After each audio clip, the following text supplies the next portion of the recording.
रात का समय था, बहू अपने कमरे में सो रही थी, तभी अचानक उसके कमरे में उसका ससुर पहुंच गया और फिर उसके साथ नाजायज रिश्ते स्थापित करने लगा। और जब बहू ने उसका विरोध करना शुरू किया तो फिर ससुर ने उसको जान से मार देने की धमकी दी और फिर उसके साथ नाजायज रिश्ते बनाता रहा। लेकिन एक दिन ऐसा आया दोस्तों कि एक बहुत बड़ा हत्याकांड हो गया। आखिर क्या है पूरी कहानी दोस्तों, क्या है पूरी घटना, बस आप लोगों को पूरी कहानी बताते हैं। आप लोग हमारे वीडियो में अंत तक जरूर बने रहें। नमस्कार दोस्तों, स्वागत है आप सभी का हमारे एशियन क्राइम अफेयर चैनल में।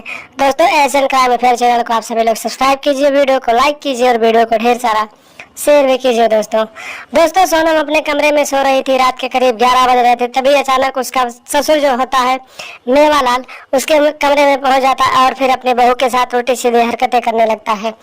दोस्तों इतने में बहू की नींद खुल जाती है और फिर सोनम अपने ससुर का विरोध करने लगती है तो उसका ससुर उसे जान से मार देने की धमकी देता है और कहता है कि अगर तुम मेरे साथ कंप्रोमाइज नहीं करोगे, मेरे साथ 61-62 वाला प्रोग्राम नहीं करोगी तो मैं तुम्हारे पति से बता दूंगा कि तुम्हारी पत्नी बदचलन है, उसका चाल चलन ठीक नहीं है और वो कई लड़कों से बातचीत करती है। दोस्तों सोनम भी अपनी बदनामी की वजह से डर गई और फिर अपने ससुर के साथ उसके घोड़े पर बैठ के घुड़सवारी करने लगी। इसी तरह से कई महीनों तक ससुर अपने बहू को धमकाते हुए उसके साथ अपने घोड़े की घुड़सवारी उसे कराता रहा।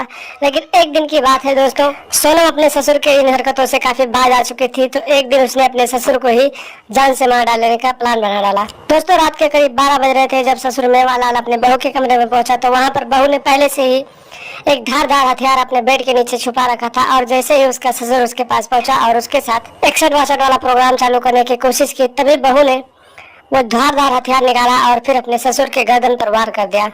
दोस्तों जैसे ही उसने ससुर के गर्दन पर वार किया तो उसके ससुर का गर्दन धड़ से अलग हो गया और फिर मौके पर ही ससुर की मौत हो गई और रात को ही बहू घर से फरार हो गई। और जब सुबह आसपास के लोगों को इसकी जानकारी हुई तो पुलिस मौके पर पहुंची और पुलिस ने लाश को कब्जे में लेकर पोस्टमार्टम के लिए भेज दिया और फिर बहू की तलाश करने लगी। लगभग 5 दिनों बाद दोस्तों पुलिस ने बहू को हिरासत में ले लिया और फिर उससे पूछताछ करने लगी।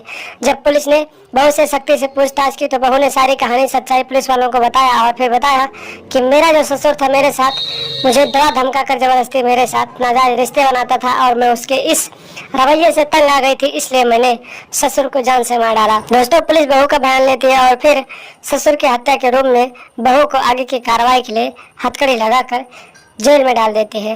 तो दोस्तों देखा आपने, एक बहू अपने कमरे में सो रही थी और फिर अचानक उसका ससुर उसके कमरे में पहुंचा और उसके साथ नाजायज रिश्ते स्थापित करने लगा और इसी तरह से डरा धमका कर उसके साथ लगभग 5 से 6 महीने तक ऐसे रिश्ते बनाता रहा और एक दिन बहू ने अपने ससुर को जान से मार डाला। तो दोस्तों आप लोग भी सावधान रहें, सतर्क रहें, ऐसे लोगों की पहचान करें, अपने घर परिवार को सुरक्षित रखें और लगातार हमारे साथ बने रहें। हमारे चैनल को सब्सक्राइब कर लें और हमेशा देखते रहें एशियन क्राइम अफेयर।